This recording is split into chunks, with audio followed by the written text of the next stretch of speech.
राज्यामध्ये एकीकडे शिवसेना विरुद्ध शिंदे गट अशा प्रकारची न्यायालयीन लढाई सुरू झाली, तर दुसरीकडे या दोन्ही गटात रस्त्यावर सुद्धा संघर्ष पेटल्याचं पाहायला मिळत आहे। अगदी मुंबई आणि ठाणे ही सुद्धा त्याला अपवाद नाही। त्यामुळे सोमवारी राज्याच्या विविध शहरांमध्ये शिवसैनिक आणि शिंदे समर्थकांमध्ये आरोप प्रत्यारोपांच्या फैरी झाल्या, निदर्शनं झाली, परस्परांच्या विरोधात रस्त्यावर येऊन मोठी घोषणाबाजी झाली।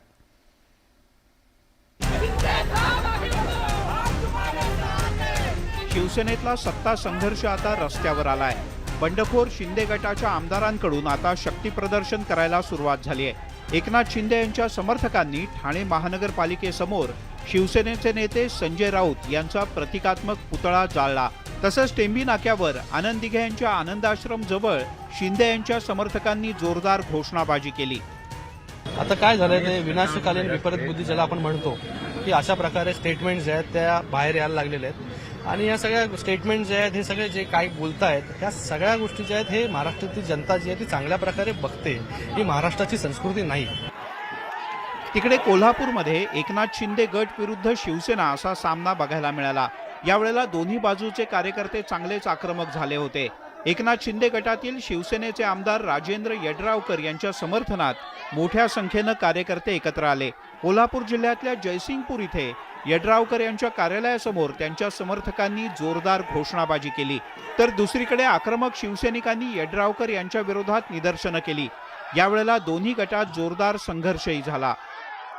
ते साहेबांची जी बांधिलकी आहे शिरोळ तालुक्याच्या जनतेशी आहे आणि शिरोळ तालुक्याच्या जनतेच्या विकासाशी आहे आणि जे शिरोळ तालुक्याच्या विकासासाठी जे ध्येय साहेबांनी समोर ठेवले ते साध्य करण्यासाठी कुठे ना कुठेतरी साहेबांनी जो निर्णय घेतील त्या पाठीमागे हे सर्वच 2019च्या निवडणुकीला शिवसेनेसह सगळ्याच पक्षाचे उमेदवार आमच्या साहेबांच्या विरोधात उभे होते, पण त्या सगळ्यांना डावलून सगळ्यांना नाकारून या तालुक्यातल्या जनतेनं केवळ विकासाच्या मुद्द्यावर डॉक्टर राजेंद्र यड्रावकर साहेबांच्यावर विश्वास टाकून त्यांना निवडून दिलेला आहे।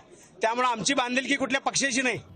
पुणे जिल्ह्यात शिंदे गटाच्या विरोधात शिवसेना आक्रमक झाल्याचं पाहायला मिळालं। पुण्यातल्या हडपसर परिसरात शिवसेनेनं बंडखोर आमदार आणि मंत्र्यांच्या विरोधात जोरदार आंदोलन केलं। उद्धव ठाकरे हे मुख्यमंत्रीपदी कायम राहावेत म्हणून मावळमधल्या शिवसैनिकांनी एकवीरा देवीला साकडं घातलं। यावेळी मोठ्या प्रमाणात शिवसैनिक रस्त्यावर उतरले होते। आम्ही सर्वजण उद्धव साहेबांसोबत आहोत। आम्ही फक्त मातोश्रीचा आदेश मानणार, बाकी कोणाचा आदेश आम्ही मानणार नाही। आम्ही रक्तानी शिवसैनिक आहे, आमच्या रक्तात गद्दारी नाही हे दाखवण्यासाठी आज मावळ शिवसेना ही केवळ आणि केवळ उद्धव साहेबांच्या पाठीशी आहे दाखवण्यासाठी आम्ही इथे उपस्थित आहोत। इकडे जळगाव जिल्ह्याचे पालकमंत्री गुलाबराव पाटील यांच्या पाळधी गावात शिवसैनिकांनी संजय राऊत यांच्या प्रतिकात्मक पुतळ्याचं दहन केलं आणि जोरदार घोषणाबाजी सुद्धा। संजय राऊत यांनी केलेल्या टीकेचा निषेध गुलाबराव पाटील यांच्या कार्यकर्त्यांनी केला। जळगाव जिल्ह्यातल्या मुक्ताईनगरमध्ये सुद्धा आमदार चंद्रकांत पाटील आणि गुलाबराव पाटील यांच्या समर्थकांनी जोरदार शक्ती प्रदर्शन केलं। शिवसेनेतील सत्ता संघर्षाचे राज्याच्या विविध जिल्ह्यांमध्ये पडसाद उमटू लागलेत। आगामी काळात हा संघर्ष आणखीन तीव्र होण्याची शक्यता आहे। Bureau report, news 18 Lokmat.